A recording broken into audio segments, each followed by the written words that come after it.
Good morning, everyone. I'd like to call the Executive Committee meeting to order, and I'll be chairing in the absence of our warden, who is not available today. Welcome to those on the webcast, and we'll begin by asking if anyone on council has a declaration of pecuniary interest. They declare it now or at the appropriate time.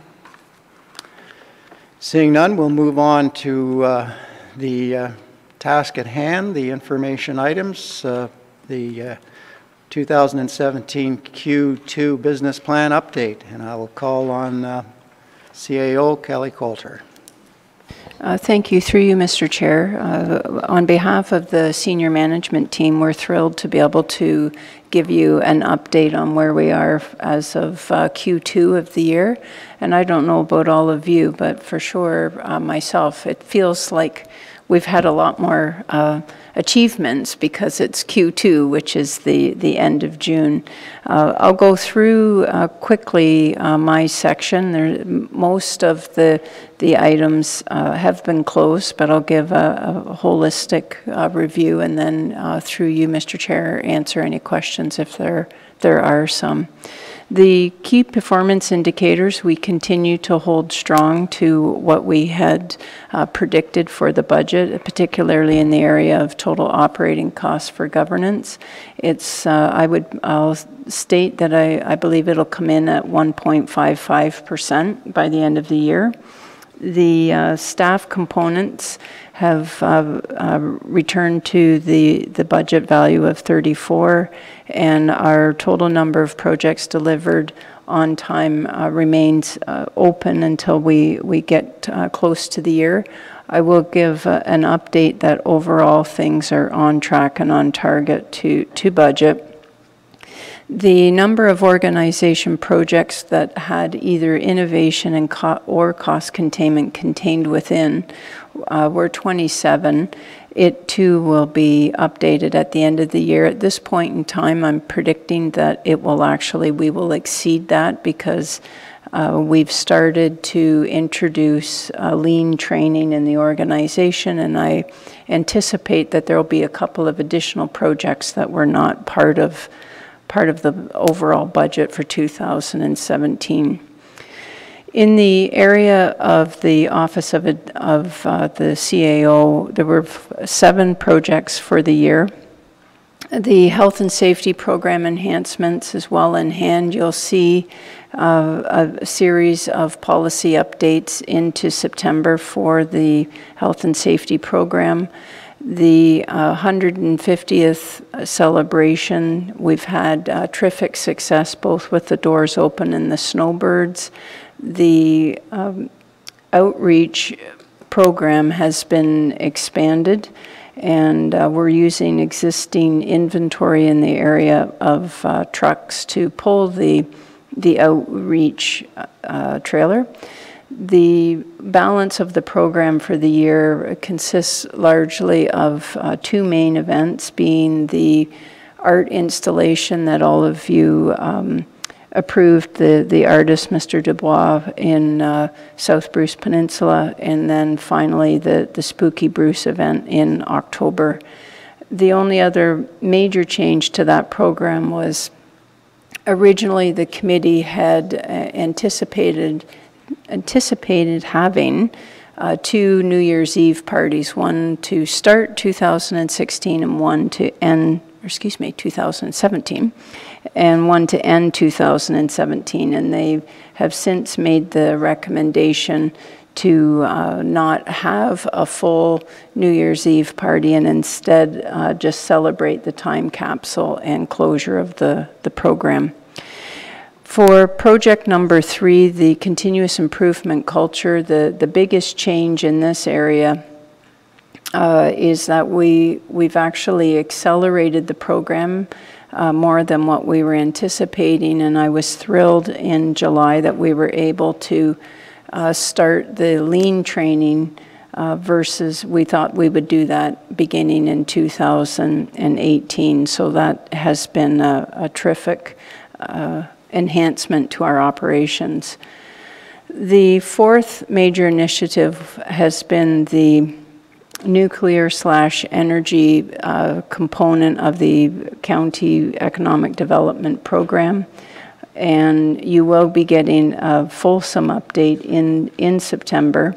Overall, the amount of business attraction and expansion has been phenomenal, with most recently, of course, in Mayor Bob's community and in Mayor Ann's community with the commitment from Connectrix, which again has been a wonderful addition. For the compliments and concerns, the policy has been drafted. You will have seen on the website in July where the Talk to Us button was added, and the compliments and concerns policy is in the final stages of being updated with a real core focus on service delivery and making it as easy as possible for the users of the service to give us feedback on what we've done well and where we can alter our process to make it even better. Project number 6 was the expansion again of the cross-functional teams. The second wave have been launched, being the Bruce Works, communications, and as already stated, the lean processing, and with a small component of Six Sigma. And then finally, the Bruce Lens, the planning and development group have been working through that. The surveys have been issued to all of the local municipal council members as well as various users of the planning system, and our goal is to have back to you for your consideration a final draft by the October Planning and Development Committee meeting. And with that, Mr. Chair, I'll answer any questions if there are any. Okay, thank you. Questions? No?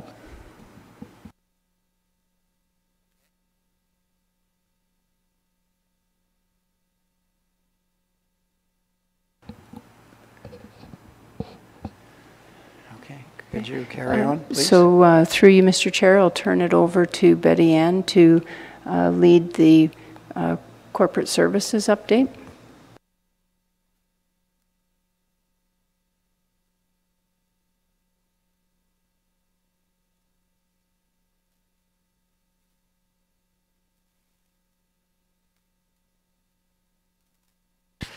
Thank you, Kelly. Good morning, Council. So I'm very pleased to present the Q2 update for the Corporate Services Division, and wanted to highlight in some of the KPIs that the information has been circulated. So particularly we are on target for adopting our budget in November of this year, as well as the enrollment in the Loyalist program. The reason that we were projecting 2, but one of the positions that is enrolled in Loyalist has accepted a position in another department, so they will be able to continue with the Loyalist, but within another department, so we're pleased with that. There are a number of KPIs related to the Information Technology Division, and I've also circulated information.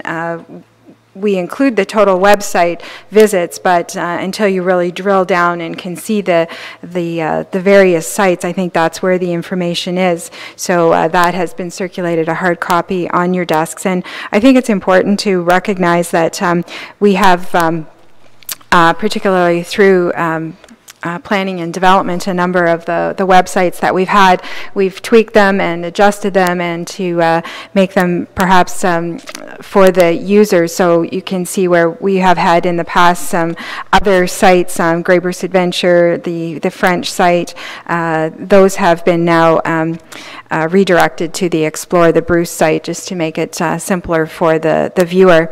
Also wanted to point out the Business to Bruce site. That's a new site, was developed in Q4 2016, and already at the end of Q2, 4,500 hits. So some might suggest that that's not a lot of hits, but I think it's identifying that the people who are really looking for that and to be attracted. So I think it is a very good number, and obviously we're looking for the type of people, and that ensuring that they're having a quality experience when they do visit the business to Bruce, and certainly you can see that the library sites, the museum, there's the interest in those cultural type information sites is of interest, and I do expect when we present the Q3 report that the county site will see an increase because of the launch of the new website. So.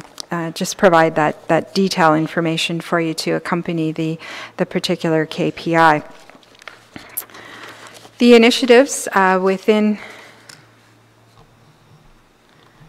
this is not,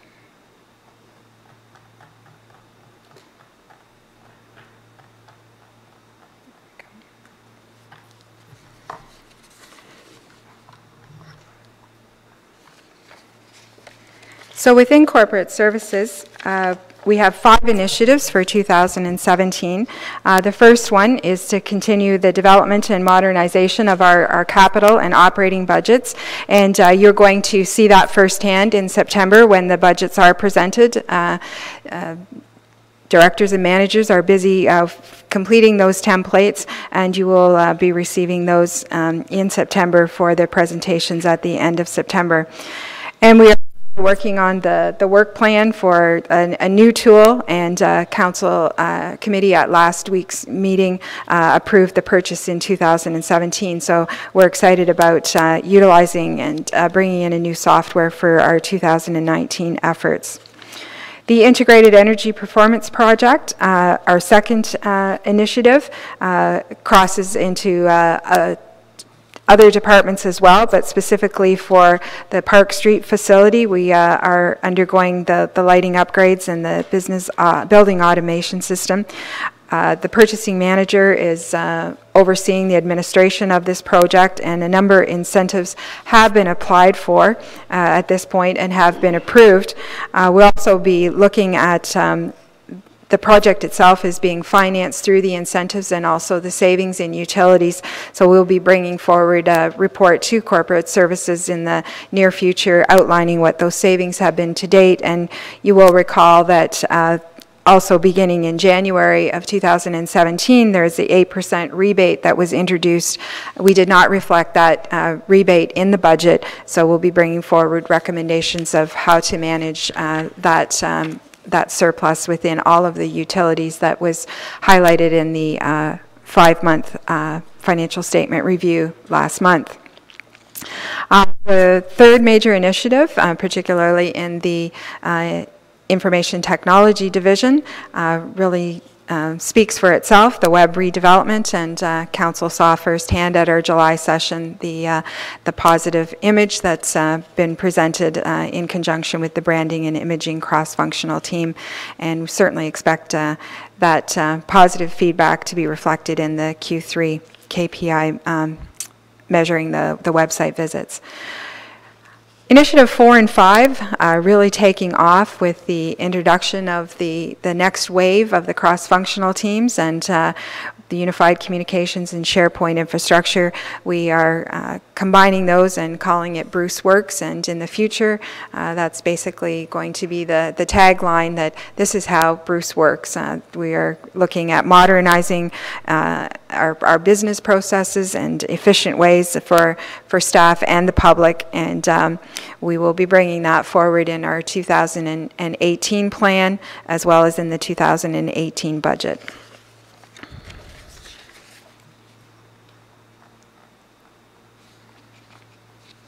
Are there any questions? Yes, Mike? Thank you, Mr. Chair. Betty Ann, this, I guess, will be our third year for this program budgeting process that we're all, I think, if my my perspective, still learning and trying to understand. And I think before we start that process, maybe, I know there was a sheet that we got a sheet early on about, you know, what all those headings meant and where they went. But I think it would be worthwhile to bring us up to speed again just before we start, so we all understand about what we're doing and Certainly. you think you know what I mean, right? I do. With Council's permission and CIO, we would bring that for our September Corporate Services Committee meeting and include a refresher. Okay. Sounds good. Okay. Any other questions? Yes, Paul? I'm just wondering, Betty Ann, on the, your first sheet of the key performance indicators, I wonder if there's a typo on line 3 of the date that the date budget was adopted by council. It says like in 2017, the budget was adopted in November 2017. That not read 2016. I think there's 3 dates that are maybe incorrect. For the budget itself, so for 2017, the intent of it is that we would be that year when we would approve it, so not for that year, but for the next year. So if that's confusing, we can modify that. So the intent is that for 2017, we would pass the next year's budget in November of 2017 for the 2018 year. That's how we've been establishing it. So that's the year that we're past the budget. Yeah. Okay, thanks. Okay, are there any other questions? All right, we'll carry on. HR?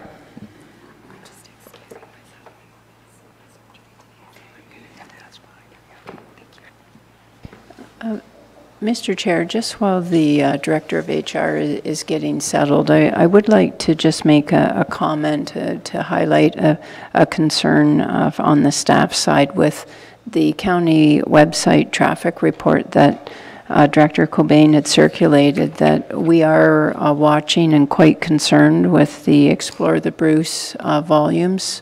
It is really causing us great consternation. We have seen the volumes pick up again in the July activity report, but it is a concern, and we will be giving a report to Council in September on that whole program, and are going to the market to RFP the work.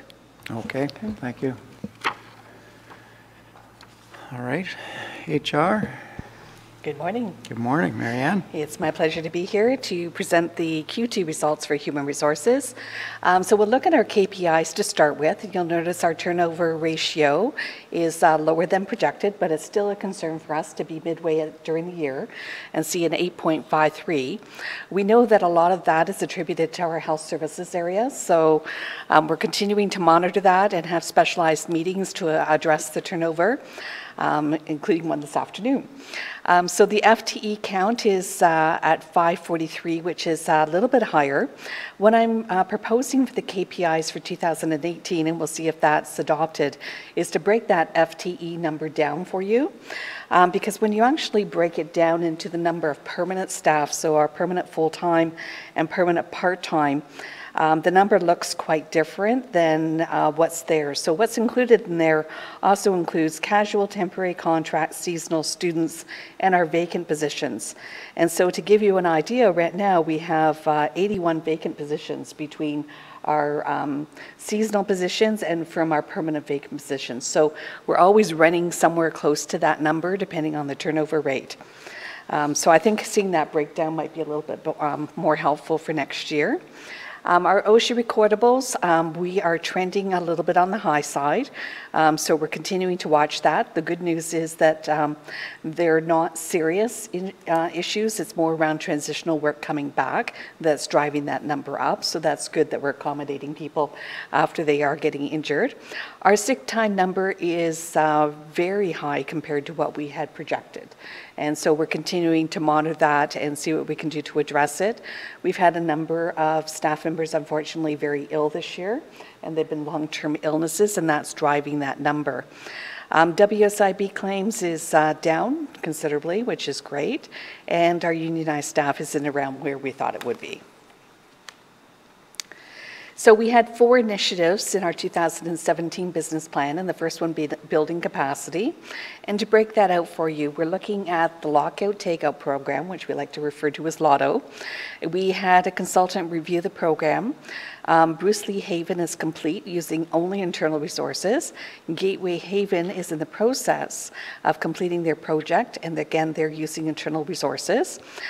There is a project underway at the Museum and Cultural Center using external resource, and in around completion will be on the next report on the Q3. We have remaining budget for one more project this year, and then we'll be asking for additional monies for next year.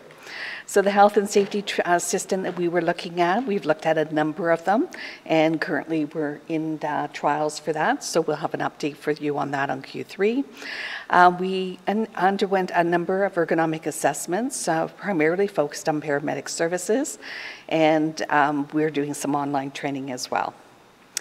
Under system development, Avante, we have done the connection between our online provider, which is HR Downloads, into Avante, so we're going to be able to stream information from 2 systems. Unfortunately, our post-2014 will have to be manually entered. Organizational Plus is a new software to assist with the creation of organizational charts. So the great news about that piece of software is it's live. So exactly what your head count is how your org chart reflects. So there's no more somebody sitting there and manually trying to match people up to jobs. It automatically flows through. So we're really looking forward to being able to deliver that in Q3. Automation of performance reviews is underway. There's been some adaptation of Avante into some workflows, so we're taking a look at that to see if we can get some form of automation. It may not be the ideal, but it should be better than what we currently have paper to pen. We do have 2 HR staff members that are branded representatives, and we have rebranded our new employee orientation in Q2. Under managing workforce risk, the non-union job evaluation was completed at the end of Q2, with the results delivered and the pay equity plan updated. The non-union job description project utilizing existing software is underway and hopefully completion in Q3. We did need additional assistance this year with the hiring of 2 students. We had a long-term illness in our department, so that helped us cover that off, which is great, and the other individual was assigned to the job description project. And in 2017, we have now ratified all of the collective agreements. Under advancing HR programs, we do have an HR team member participating in the cohort number 5, and Bridges to Leadership is underway. And that is the update. Thank you, Marianne. Questions? What is a brand representative? That's to help brand with the new branding into the HR group. So all of our documents and such, and getting them updated and branded. Okay, county brand. Exactly. Okay. All right, thank you. Great, thank you.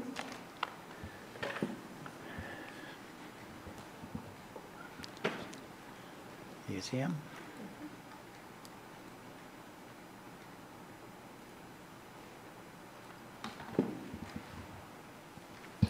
We're moving on to museum. Welcome. Thank you. Thank you. Sorry.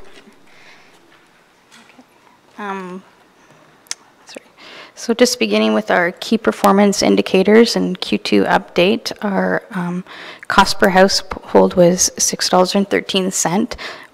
Since we're tracking well in terms of our memberships at Q2, we had 598.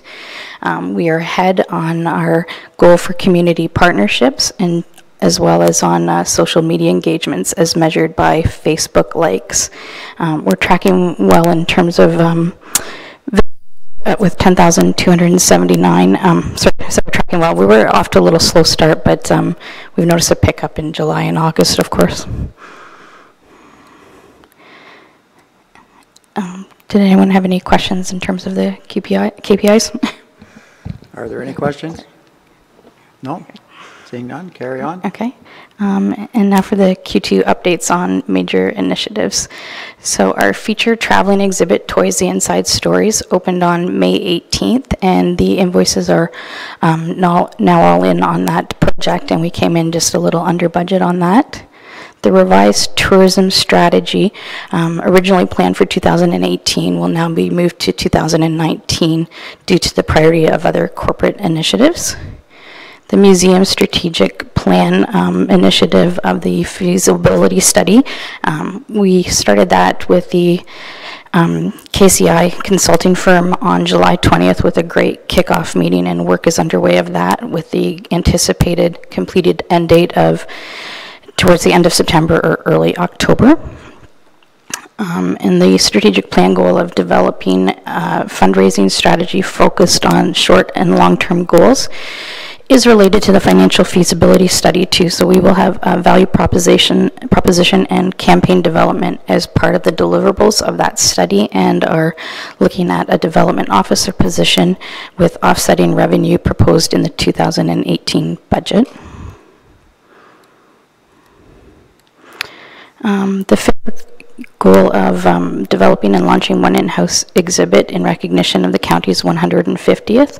That exhibit, The Last Frontier, opened on June 14th, and we're just awaiting the final invoices for that to consolidate and reconcile the budget.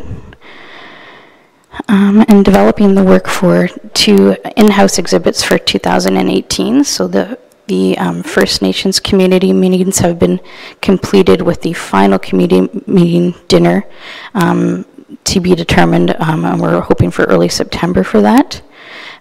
Research and content development work is in process for that exhibit, as well as the train exhibit planned for 2018.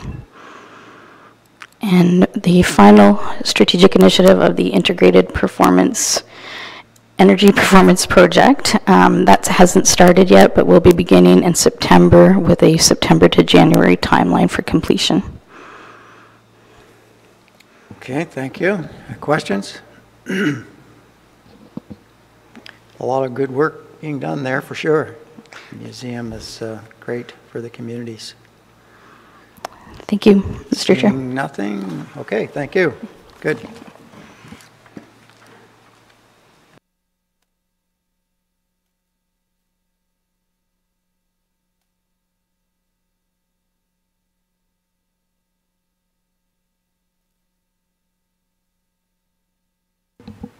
Moving on to highways, Brian. Good morning. KPIs for the Highways Transportation Department. Pavement condition indices. In 2015, the operations manager had undertaken the pavement condition indices.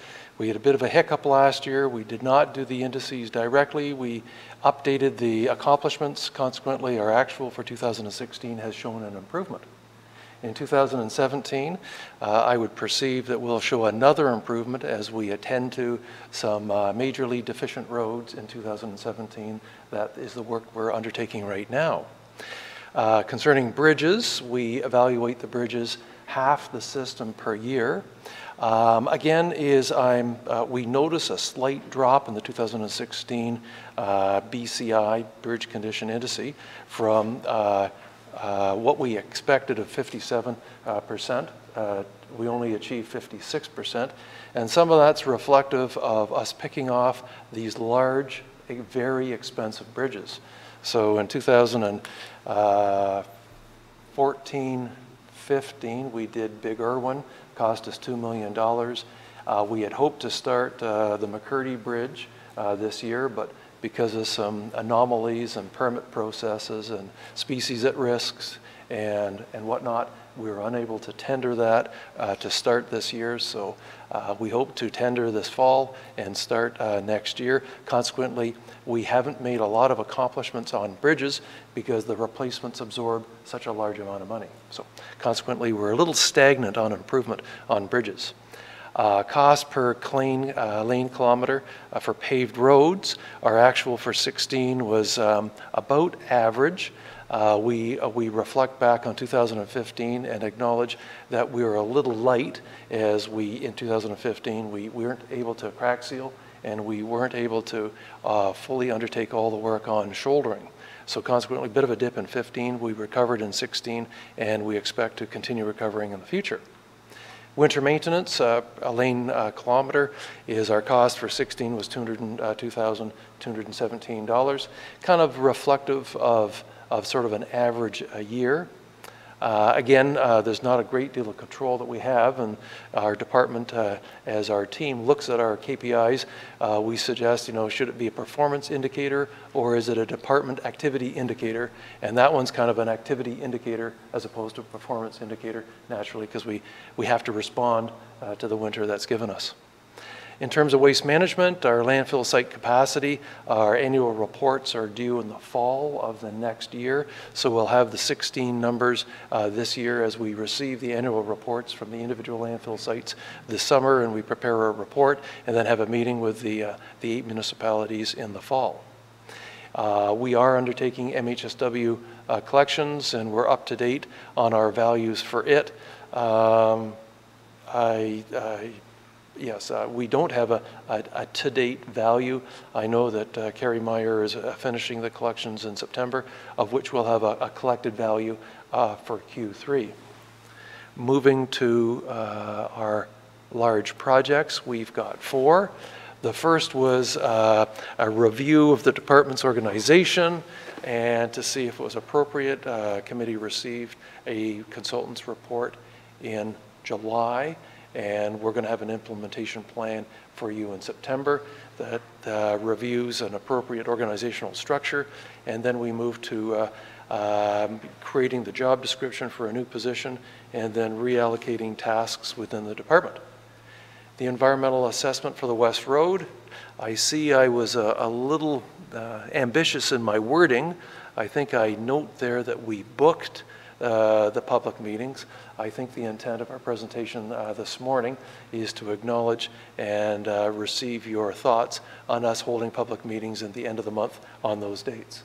I'm optimistic that we'll move forward and we'll host the public meetings and garner further public input on that fairly large job. Number 3, Paved Roads Capital Program. We're ongoing. Our team is at Road 1. North of Highway 9 on a realignment and a basin surface from Road 9 all the way to County Road 20. And again, reflecting back on a KPI, that is going to have some meaning as we take off a section of road with a very low rating, and it will have a much higher rating upon our hot mixing of it this fall. Also, we've got work down County Road 6 East. I'm afraid, Mr. Mayor, it's not on the Demerton side, but it's on the other side as we complete that job. So we'll get that accomplishment in 2017 as well. And I've mentioned the McCurdy Bridge. We hope to tender that this fall and proceed and do the work in 2018, 2019. And that would be our report. Okay. Thank you. Any questions? Ann? I'm concerned about the cost of these bridges. And so not so much, it seems to be general, like our municipality as well. But I'm just trying to remember the McCurdy Bridge, when you say $3 million, does that include the whole lead up to the bridge and you're moving it over and everything else? Like, is that all the costs, or is that just for the bridge itself? Actually, it's for the county's responsibility. We're thankful that we've got 2 interested municipalities. Yeah. The bridge is on a boundary between Erin Elderslie and Brockton. So once we close the tenders, we go to the 2 councils, Brockton and Erin Elderslie. I'm hoping with good news in that their share is within their budgeted amounts, and or we have discussions about any differences, whether it be higher or lower, if their tendered share meets their budget. So we have more work to do, so it's a bit of an uncertain job. Some of these jobs on shared responsibility do have some uncertainties with them. So yes, $3 million is county share. If I'm not mistaken, I think Brockton and Erin Elderslie share equally, I think $450,000 each. So the total cost of the bridge then is more like million. Like closer to $4 million? Yes. Okay, that's just what I was interested in. Thanks. Yes. We have one very expensive bridge in the municipality of Kincardine on a concession road as well. So I was just trying to compare, because this is a lot more complicated than ours. And yes, again, ours is over the Saugeen. It's a long span. It's 2 piers. It's in water. It's got all the complications. It's got the mussels, the rainbow mussels. It's a species at risk. Yes, and we've got a lot of federal people kind of interested in that one. And very difficult to receive permits. We're working through the permit process. Yes, thank you. Okay, any other questions? Brian, the section between Walkerton and Hanover, County Road 4, is that still on works for when? It's a future project. Future? Mr. Chairperson for today, yes. Again, there are some spot improvements that sort of slow us down. Depending if we avoid the spot improvement or improvements and go ahead and do the rest of the work. The road is aged, it's cracked, it requires rehabilitation, and its ride is not the best, but structurally sound. Mm-hmm. So we're benefiting from its late in life cycle value. So I think if you look at your amortization values, we're doing our best work, getting our best value in the last years of the road. That's good too. I believe it's one of the busiest sections. Oh, I believe it is. Yes, yes you're right. I would estimate that in town, actually, we're probably 12, 15,000 vehicles a day, and in the rural, we're probably 10 or 11,000 vehicles a day. It's busy. Yes. All right, thank you very much, Brian.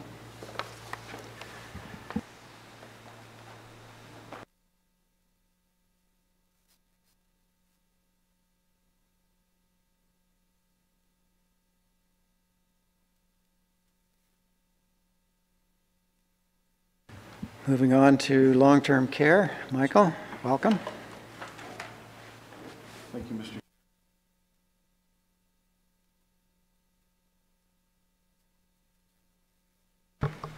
Thank you, Mr. Chair. The report has been previously circulated, and taking you through some of the KPIs, I would just draw to your attention that we've made a note on this Q2 report. It's a little untraditional, as all others will note Q2. We're giving you a date range between 2017 to March 31st of this year. And the reason for that is the Ministry of Health and Long-Term Care typically publishes its quarterly performance indicators 12 weeks after the end of each quarter. So basically what you have is the most recent data that we have received from the ministry. On page 3 of the report, there are some observations I would like to offer you. This is as a reminder that these are based on resident incident assessments, which are recorded by our RIA nurses in the facilities and reported to the government. The first 4 indicators, you'll notice in both homes, are all reduced. These are good performance indicators as they deal with items that we're trying to reduce and eliminate in each one of the homes. The potential and avoidable emergency room visits, I was advised today by the administrators of the homes that this data is slow in coming and we're awaiting its arrival. So we have a non-available piece there, but as you can see, our numbers have been historically low, and these are an attempt to ensure that treatment that can be given at the home without inconveniencing our resident and transporting them to the emergency room is kept low. With regards to the other indicators, there is a jump in the worsening physical functioning at 3 indicators average, and in consultation with my colleagues at the home, this is a resident acuity index. The older we get, the more acute our conditions will be, and this is a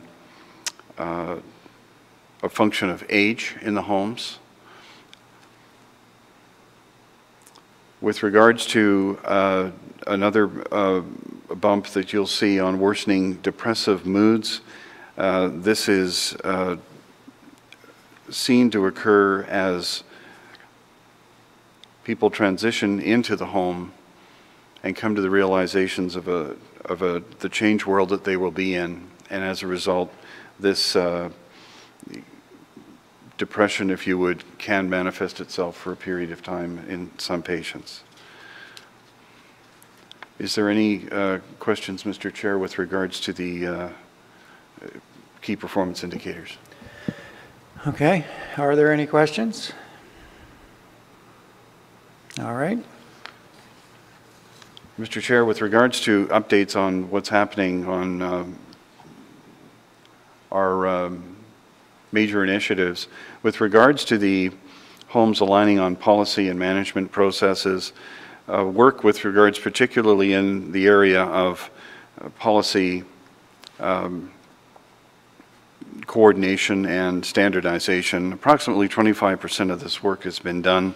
It's been done by joint groups who meet from the various specialty levels and undertake a gap analysis between what they have as policies in one home and what they have in another.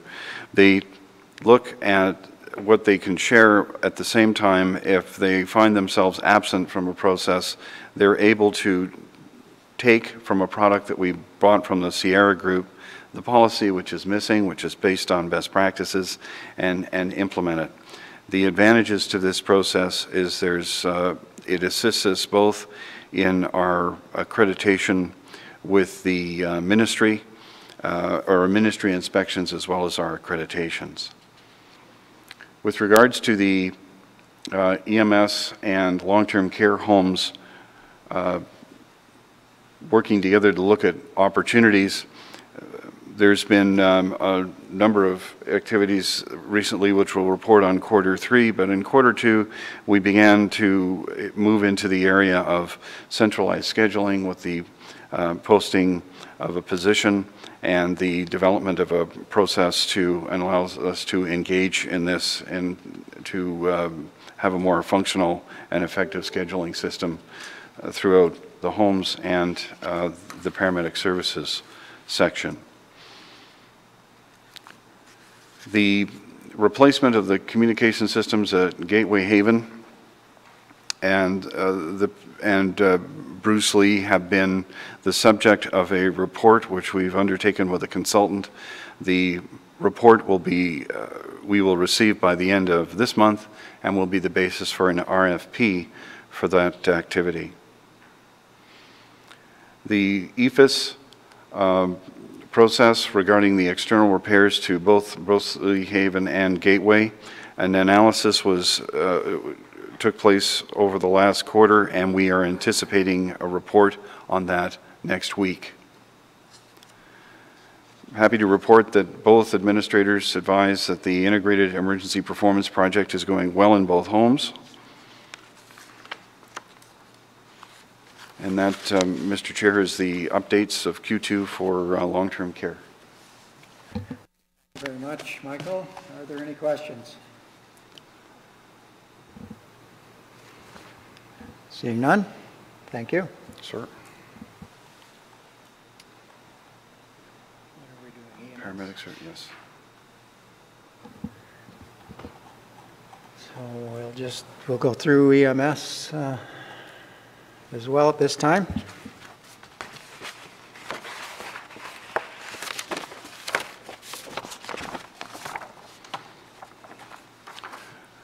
Mr. Chair, with regards to the paramedic services for Q2 reporting, you'll note that in that column we are, with regards to meeting the council's request, your criteria, we are meeting currently 4 of 5 or 4 of 6 of the criteria. You will notice that from last quarter the general response times for length of time crew notified to arrival on codes 3 and 4 and length of time from crew notification for the highest priority calls, those times have been reduced from last quarter. With regards to the 2 criteria which we are still striving to meet, currently one of them is defined as the community response time target for sudden cardiac arrest calls, that the target is that they should be 6 minutes or less 30% of the time.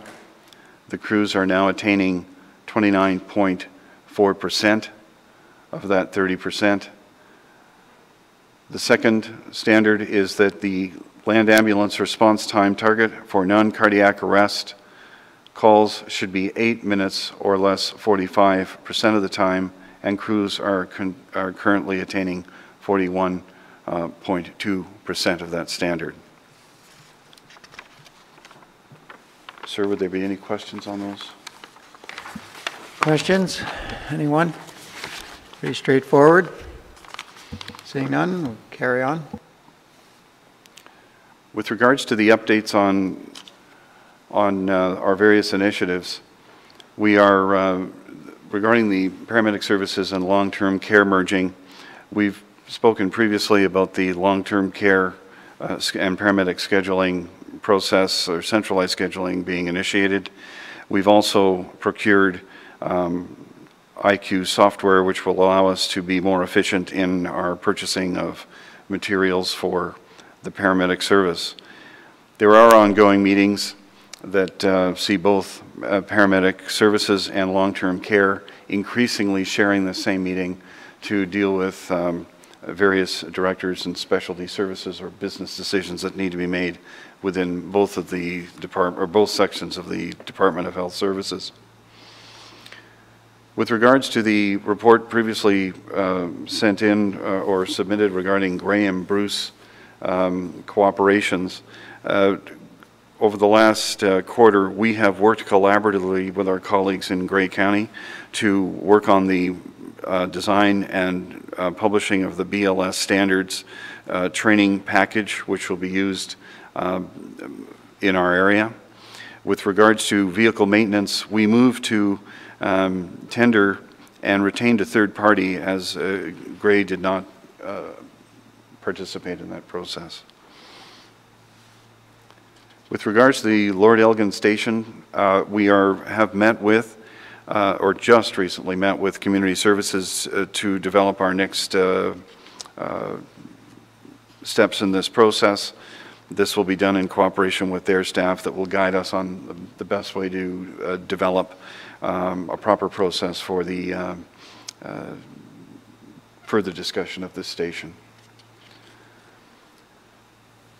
The development of a wellness plan and the inclusion of a PTSD prevention program. This program is now up and running. Training has been given to staff, and it is now in place.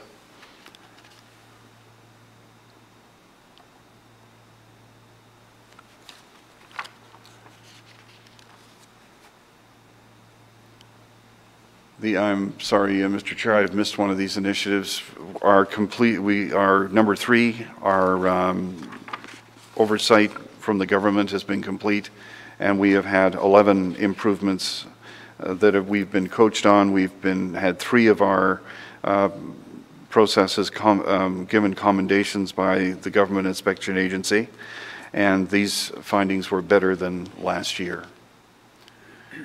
Our ambulance purchases have been delivered. We have 1 emergency response vehicle still to be received, and the loading system has been installed for the ambulances throughout the county and are now functional.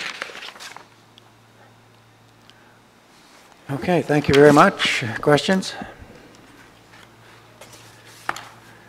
Anne? I maybe missed it, but the paramedic service analysis between Gray and Bruce counties, so is that over, or is it continuing? I just wasn't clear on that. Through you, Mr. Chair, with Michael's deference, I'll respond to that question that the review was completed at the start of 2017. The recommendation that came out of the review was that we share things like the vehicle maintenance. We followed our procurement policy and went to the market, and as Director Mike commented, Gray at that time chose not to participate and submit a response. So overall, that project has been completed and closed. Okay, so it was completed and then, so everybody's just doing their own thing now? Or if there's some training things, you still work together? Through you, Mr. Chair, yes, in terms of that was one of the second recommendations, was about offering consistent curriculum development with the annual training program, and I anticipate that under Mike's leadership that Chief Lux will continue to work with his counterpart at Gray for that. He has done it in the past. The recommendation was to potentially offer expanded training for the two services, so regardless of where you call home, the program would be the same. So if it works for you to attend the training in Bruce County and you're a Gray employee, that you have that opportunity and have confidence the program is the same, and vice versa. So if it was something for a Bruce employee, a paramedic, that they would have the opportunity to reciprocate if it made it easier for them to receive the annual training. So as I remember, some work for both counties. And so that's the only area really, the procurement in other areas, it's not really feasible. Okay, thanks. Okay. I'd like to congratulate Paramedic Services on the excellent audit that took place. They came through with flying colors and improvements shown, and just a great audit. So, all right.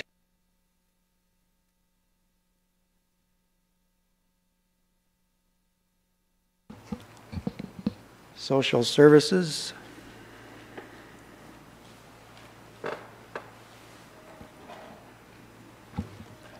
Welcome, Christine.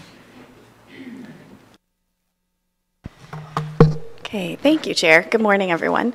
So starting with the KPIs for social services and housing, just a few items of note. Again, referencing that the asterisks at the bottom of our KPI chart explain how we're tracking particular KPIs. Some of them are actuals, some of them are projections, and some of them are a combination of both. And then a few items of note. You will know that note that there's been a significant change in the average number of months that clients are receiving social assistance. So that has dropped from 26 months to 22 months on average. Some of this decline is attributed to the enhancement in the use of tracking and reporting information from SAMS.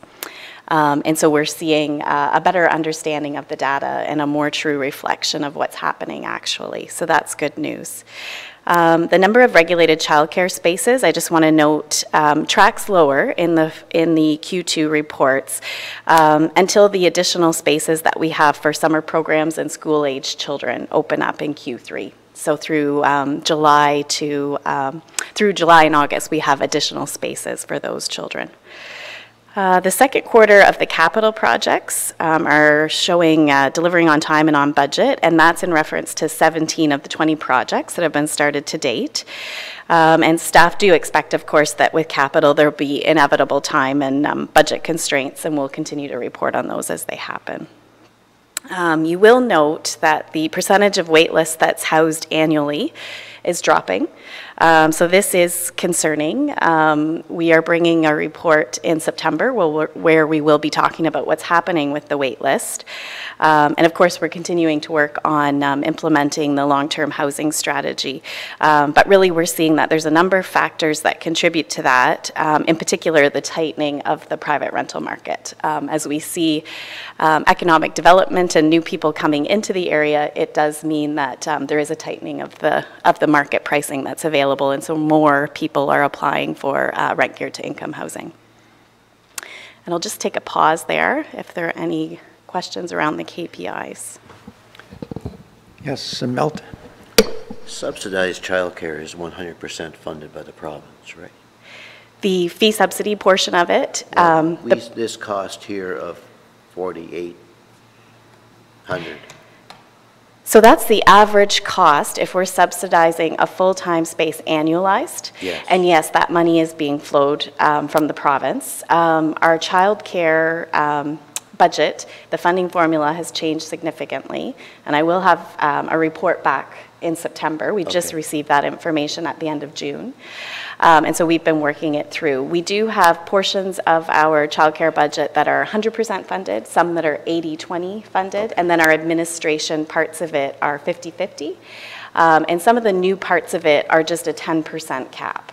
So the wage enhancement grant, we receive 10% administration on the total value of the program. So there's a real assortment within childcare in terms of the dollars that are flowed, but I am bringing forward a full report in September on those changes.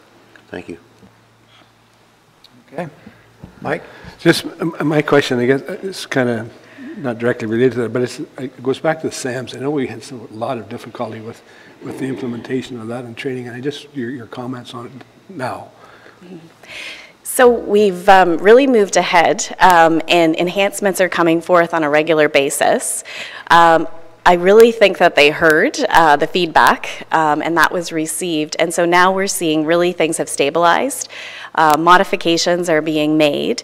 And having that platform of SAMs is what is making modernization efforts and streamlining and reducing of red tape in social assistance will make that available.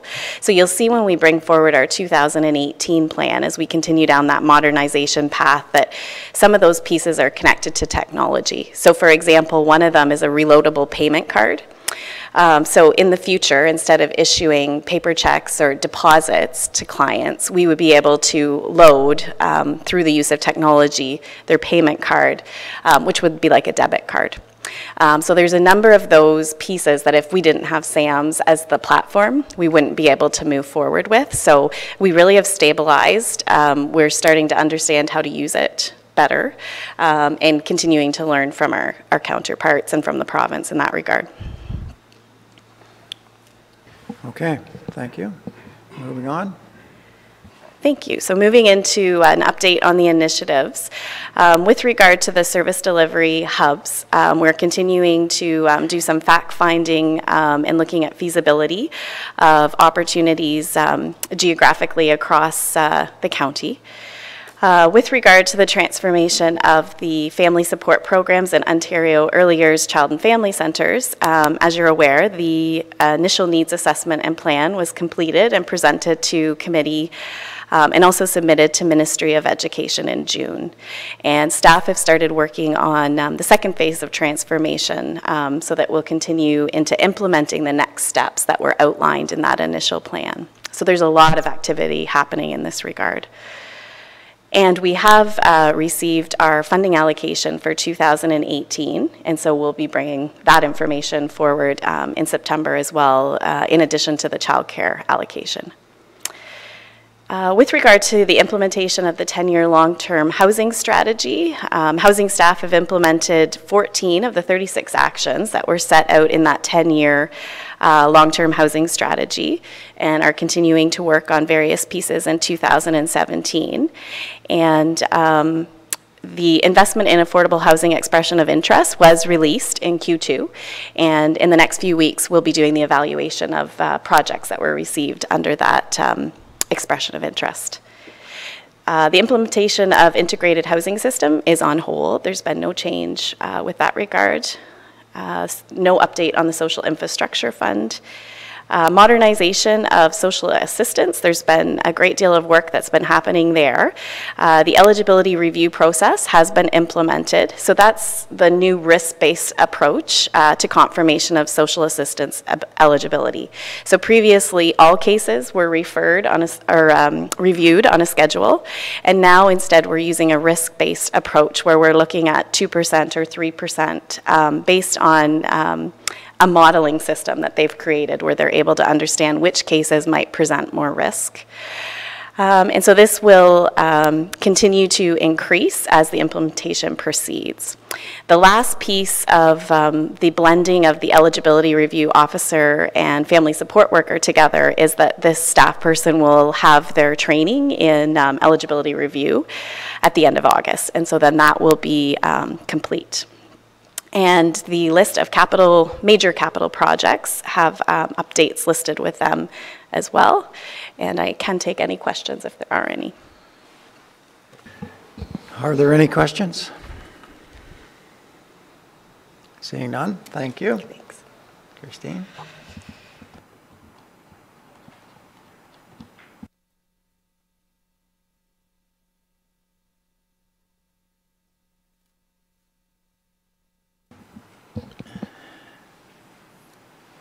Next is library.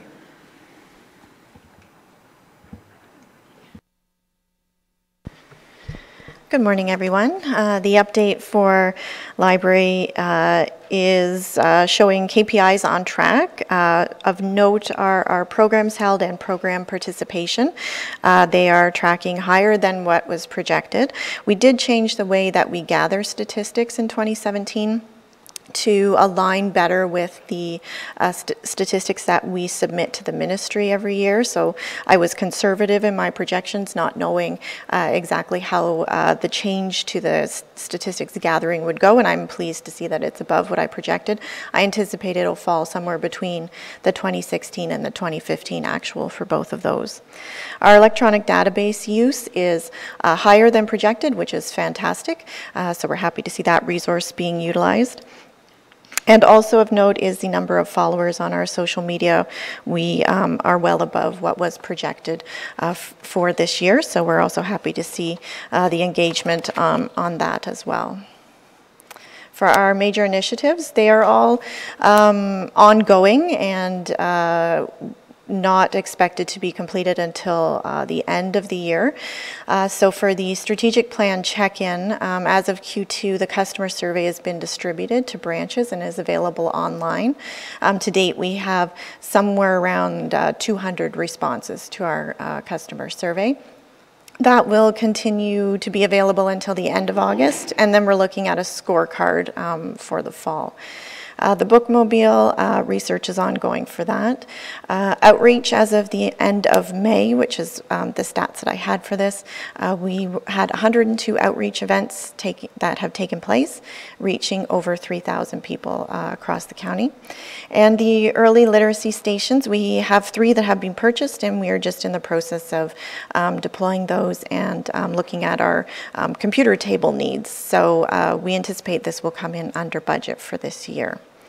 And since I have you, I just wanted to put in a plug for anyone attending AMO conference next week. I will be presenting on a panel along with Kara from Economic Development on the business burden reduction pilot project that we've been working on all year. So you may recall a presentation many months ago about that, and that is a partnership between the library system and business development to bring business development resources and workshops to people across the county utilizing the library branches. So we will be presenting on that at AMO. Our session is Tuesday morning at 10:40 a.m. We're up against a policing services session and a public health session, so fingers crossed we have a good turnout for that. Okay, thank you. And thanks for that announcement. We look forward to that. Any questions? Seeing none, we'll move on to our next committee, which is Planning and Development.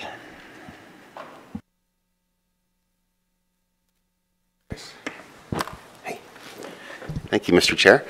So I'd like to begin then by taking a quick look at the KPIs and try to provide some meaning in terms of what's been going on in the past 6 months. So at the very top, you'll see strategic corporate initiatives, corporate communications, information and support services. And these are functions that are sort of done for the most part within our corporate policy division, which also includes GIS and other supports within that. So in terms of initiatives, this is basically what I describe as mostly work for others within the corporation. And so some work would include development of a draft secondment policy that's currently under review. We've done a draft revision of the charter that allows for employees to get out of their silos and work within broader groups towards broader corporate strategic initiatives, and that's under review by the department heads as well. We've undertaken some work with health services in conjunction with the new director regarding scheduling to try to determine what does scheduling look like now between the two homes and EMS. How can it be centralized, and what are the methods and procedures? So what works well, what doesn't, to try to incorporate what's good about the value chain and reduce some of the redundancies. And of course, our CAO has mentioned reference to a first round of lean training. And some of our people from health services and corporate policy have undertaken that training, and it's been really very instrumental in helping them see a path forward, particularly with relation to scheduling. A number of other projects that you've seen in terms of briefs to the committee, and I think happy to report that the body of work coming out of that side of the division seems to be significant and certainly meaningful for the corporation. The next round of KPIs going down the page are mostly related to land use planning, and we track the number of applications, the percentage of time that we do on projects in terms of community updates, in terms of official plans, parking studies, these types of things, number of inquiries, and the types of consultation that we do within the community. In terms of applications, it's interesting to note that it is very busy, particularly within the Lakeshore area. Already. If you look at actually some of the revenues, some people like to look at revenue as a way of measuring applications as well, and it seems that right now we're about $70,000 over what would be projected at the 6-month level. And again, a lot of that's coming in from the Lakeshore. And this presents a challenge because we have a vacancy in the Lakeshore. It's been vacant since March, which is our planner position. It's recently been reposted, and hopefully to hold interviews end of August, early September. So that's been not really good timing for that vacancy, but we continue to deal with that. We continue to do a lot of work with the local municipalities in terms of the consultation with municipal staff, and that's about where it should be. And of course, lots of consultation with landowners and proponents in terms of written inquiries and so on, and those are where they should be as expected as well. Towards the bottom of that sheet, you'll see business inquiries and consultations, outreach, advocacy, and engagement. Marketing in terms of the marketing numbers, grants, forestry revenue, and kilometers of trails built, and that's sort of more related to the economic development side.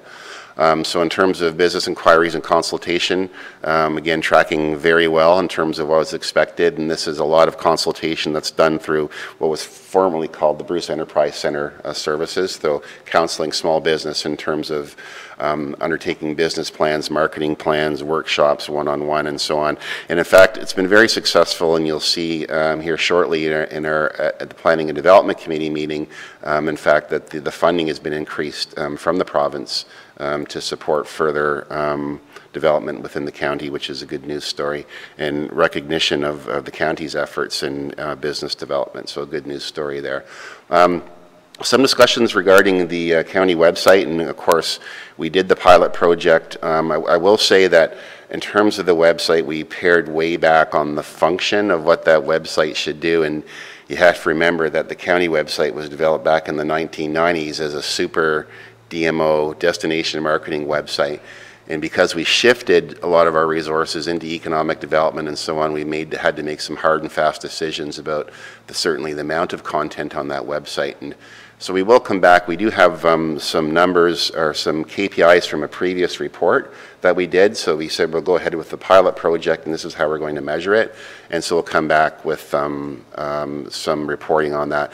Very popular amongst a lot of our operators, but some issues within certain areas of the county, particularly within Tobermory, that we should probably discuss as well. So forestry revenues, nothing in yet. They're actually tendered this year, probably in towards the end of August, early September. We generally try to generate $85,000 or $95,000 per year, and hopefully we're on track for that this year, but we won't know the numbers till the end. And kilometers of trails built, not really focusing this year on building new trail, really just maintaining what we have with a smaller crew. Some challenges regarding weather and certain properties being essentially underwater as well. But we do have 2 JCPs working in conjunction with our 2 other county staff, and that program remains popular and is moving along quite nicely. Is there any questions about the KPIs? Anyone? No? So I'll move to the summary page in terms of corporate branding. Pretty much project is on time and on track. We're in the process of implementing the Bruce brand, and it's transitioning at this point to the position called Communications Specialist, which is housed out of our department. The new website is launched. Our communications specialist continues to work with the web people to make upgrades and changes in preparation for content to be increased to the website. Coming up in 2017 and into 2018, Communications Committee internally to guide sort of the overall strategy for the county. You'll be hearing more information back about that. And with each department having their own content person who is responsible for upgrading, uploading content to the web. So I think in general that's where it should be. Corporate communications, again, the specialist is in place as of Q1. She's undertaken a situational audit. She's talked to many people within the county asking the question, how do you communicate now? What are the strengths in terms of communication, both internally and externally, that you see within the corporation? How do we make things better? How do we wrap that up within a broader strategy? And again, this is information that will be coming back to council. Energy sector assessment, working on that and is targeted for Q4 in 2017. In terms of the nuclear investment strategy, business investment program, the CAO has mentioned things are going along swimmingly in terms of the refurb at the plant, and a lot of new business being invested as well. The nuclear specialist continues to work hand in hand with our land use planning department in terms of approvals, looking for land, trying to find out what's suitable.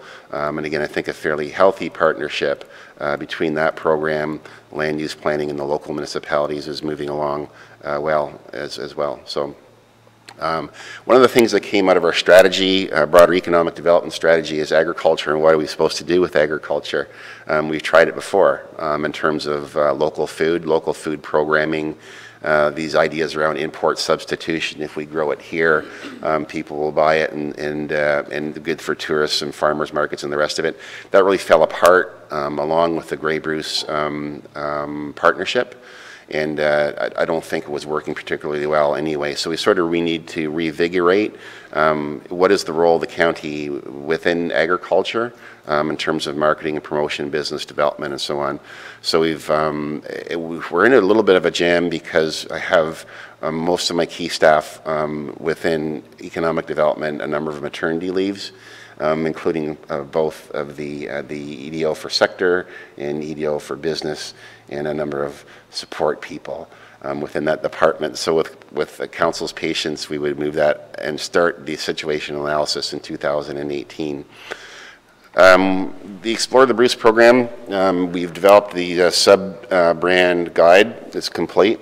We're currently piloting the Explore the Bruce website. It's gone live. And the 2017 passport has been launched and remains amazingly popular. So good news on that front. Number 8, for sector development, tourism sector, Spruce the Bruce program. So we've revamped the grants in terms of expanding some of the categories for 2017. We had some issues last year with getting all of the money out the door just because we had some challenges with the coordinator position for that, but happy to report that the competition for the grants has been closed, and all the money will be successfully out the door for the Spruce the Bruce applications. Business development, this is the Business to Bruce Phase 1. You'll recall there was a number of RED grant applications that were to get a number of communities off the ground. There's a second round of RED grant applications to move that into the next phase, into Phase 2. We have every reason to believe that we should be taking a positive view on that funding, although there's no announcements officially been made to this point as of yet. In the Lakeshore office, we continue to try to integrate land use planning services with economic development in terms of one-stop shopping. So the left hand always knows what the right hand is doing. We've had a lot of success, and certainly proximity in the building has been a great help, and that our economic development staff are in the same office collaborating with our economic development people. Progress in that may be hampered a little bit, again, just because we have our senior planner focused mostly on applications at this point because of the vacancy, but of course things continue to evolve in terms of that partnership. In Northern Bruce Peninsula, our staff has been consistently congratulated by council in Northern Bruce Peninsula for the work that we've done on the hazard mapping project. And the reason I brag about that is because it's not as easy as you might think. So it started out, it seems like a long time ago, but council and our council and their council said, let's figure out what is the criteria, what is a hazard, what is this thing, and then we'll describe it, and then we'll hire a contractor to map to that criteria, and that's what was done. And so the Saugeen, or the Grey Sauble Conservation Authority got the contract for the mapping, and it's quite good because you can, council understands the criteria, the public understands the criteria, you can turn the mapping layers off and on and see what it means in terms of what's underneath that. It's not all jammed together as a big blob, and I think it's a real bonus to the county and local municipality that we did that pilot project, and I think it will serve as a methodology then moving forward, because the public wants to know why. Why is the land designated hazard? No longer good enough to say because we're professionals and we've evaluated it, and that's why. So the statutory amendments for the North Bruce Peninsula update are tied in with the zoning bylaw update. They're currently under review in terms of the hazard mapping, a number of comments from the public about that, and our staff together with the mapping team are out undertaking individual reviews of those people who feel that the mapping is wrong or are inadequate for their property. So good news story there, I think. Bruce Lens, we sort of midway through the year, we decided to ratchet up the review on the Bruce Lens, and we had some discussions with council, and Bruce County Council was to enunciate the Bruce Lens, and that was very successful.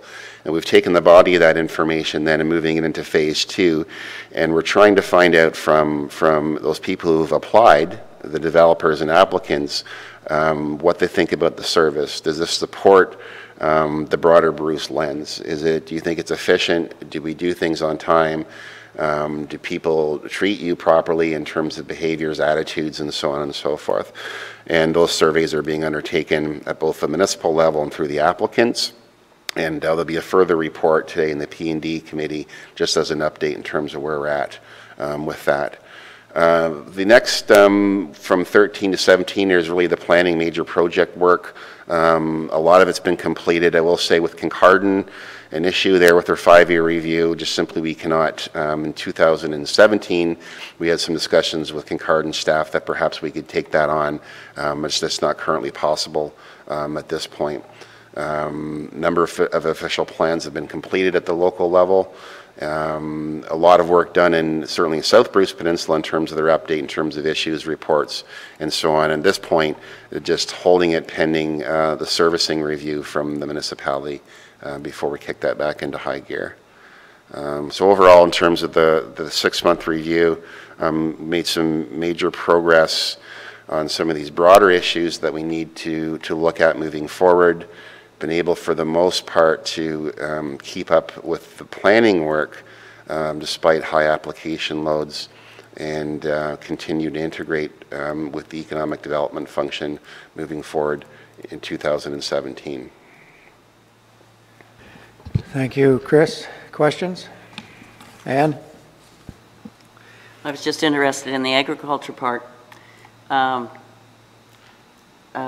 know you're not going to discuss it now, you're going to think about it, but it just wasn't clear. It kind of fizzled out before because you really didn't see a role other than, I think you did some good things with local food.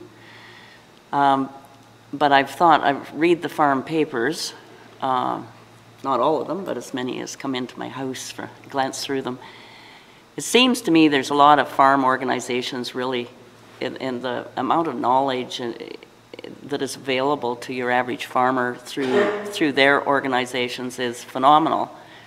And I was just wondering if the one aspect that maybe we could play a role in is the education aspect. A lot of people are, you know, they don't even know how to navigate up a country roads or concessions, and I see it fitting more in with the education and even local people, but also tourists, realizing what a modern farm is, and they don't have the opportunity to get to a farm or to see the range of farming we have in Bruce County. I think maybe there's a role for us to play in that. Like we take people out to the Mennonite produce auction, and they're just amazed to find out, that the trucks come up from Kitchener and it looks so modern looking, them backing in the auction itself, or you go to a modern dairy farm. And I think agriculture still struggles with how to educate the people on the various, the diversity in agriculture, even in Bruce County, but throughout Ontario. So I'm just throwing that out there as something. I think for the actual business, you've got Business to Bruce, and there's grants, and there's all sorts of programs through OMAFRA. The actual business of farming, I think it's well looked after. Farmers know how to do business. If they don't last very long, or they become hobby farmers and have find other ways to support themselves. But I think that's just what I'm brainstorming over the last year or two. Mike? Yeah, thanks, Mr. Chair. I'm going to go back to that item 11 where that hazard mapping. A couple of questions, and then I think maybe an observation. I think the mapping that will be done, so Grace Sobel did that mapping, will that be accurate enough, like for regulation quality, so a building inspector can say, yes, this is hazard land, or is there a buffer on that? In northern Bruce Peninsula, so they don't have conservation authority regulated, it's unregulated. And so there's more of a reliance upon the zoning bylaw. And what they came up with at the community level is that they agreed on the accuracy of the mapping. They've used a digital elevation model. Actually, we could show you a couple of examples, and it's accurate within 1 meter. And then on the ground, they're testing it. It's actually accurate to 0.3 of a meter. So it's great. Then you run into a situation, and I'll use an example. If you're in maybe Pike Bay or something, you have a very gradual shoreline, and that 1 meter in terms of elevation could be hundreds of feet or 1 foot. So what they've done then on the shoreline is said that this is a representation of the flood level. However, if you want to build, you can show an elevation. There's 2 elevations, one for the Georgian Bay side, one for the Lake Huron side. And all it says is you have to be above this elevation.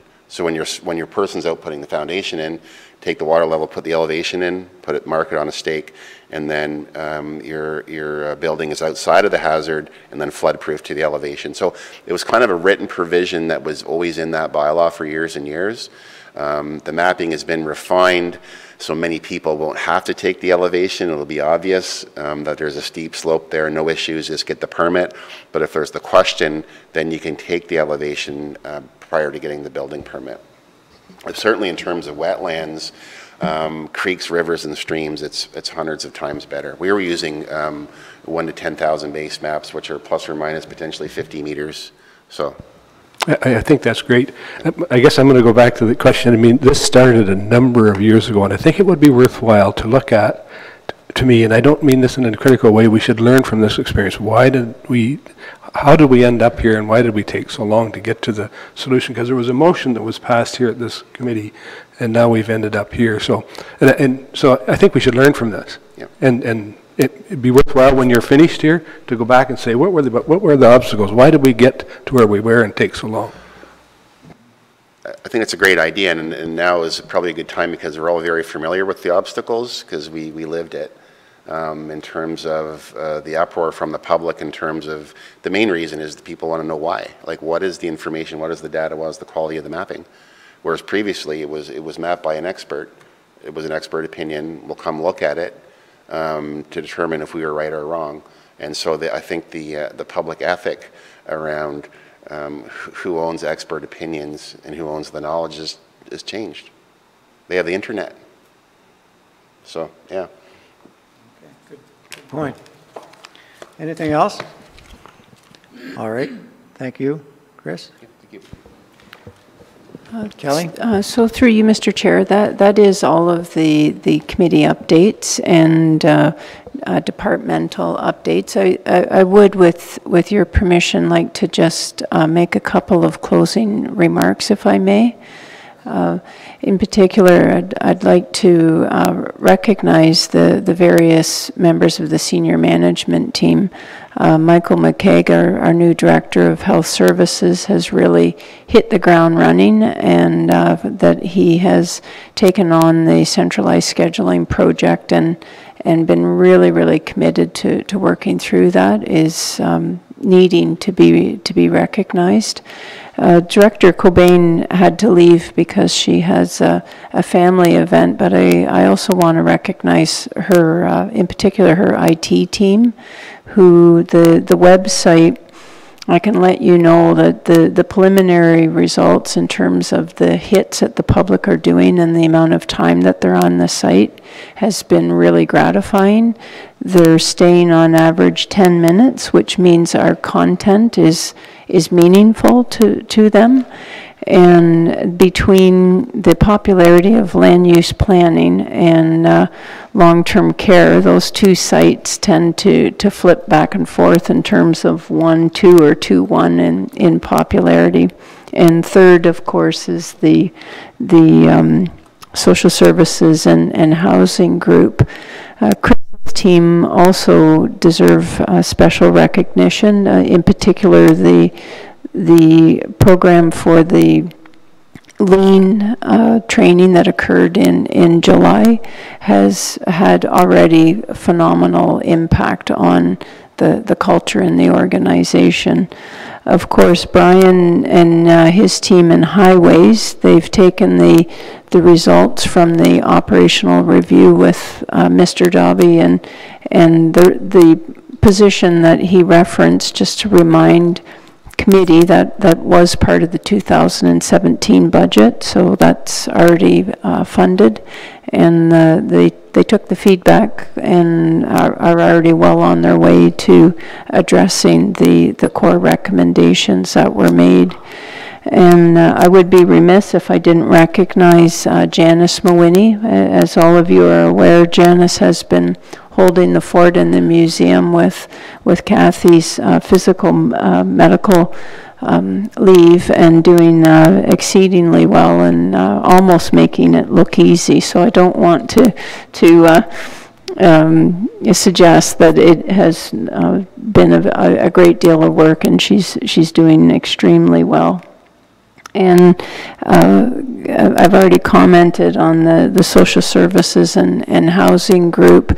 The modernization of childcare has been a massive initiative. And when you think about the team doing that, plus stabilizing from SAMS and continuing the capital program for affordable housing, they really do deserve recognition.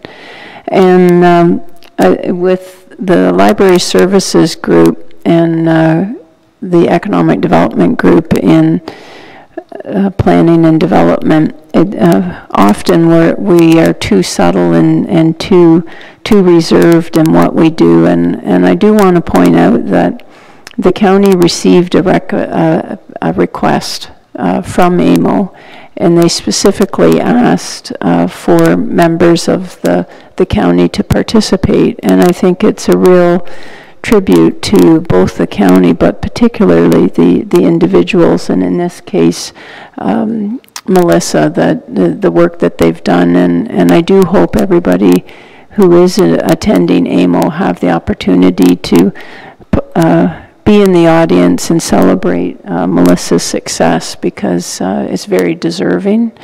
And certainly Director of HR, Marianne, and her team, the amount of work that they have been undertaking to modernize the HR systems is really quite phenomenal, and they've continued that their program for the year has been a lot of really heavy lifting, and they're doing it and having real impact on our operations, and we will be benefiting from a lot of that heavy lifting in the coming years. So I know it's only mid-year, and this is a Q2 report and not the end of the year, but everyone has had a phenomenal first half of the year, and I hope you join me in recognizing that.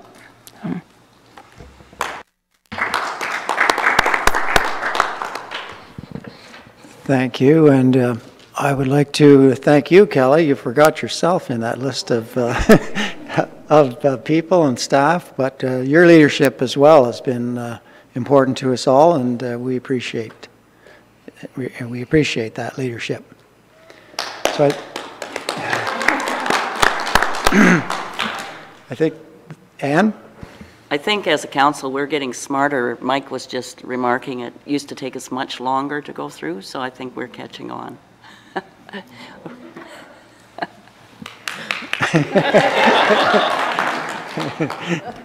Okay, that brings the agenda to a close. I need a motion to adjourn. Robert and Ann, all in favor? Carried.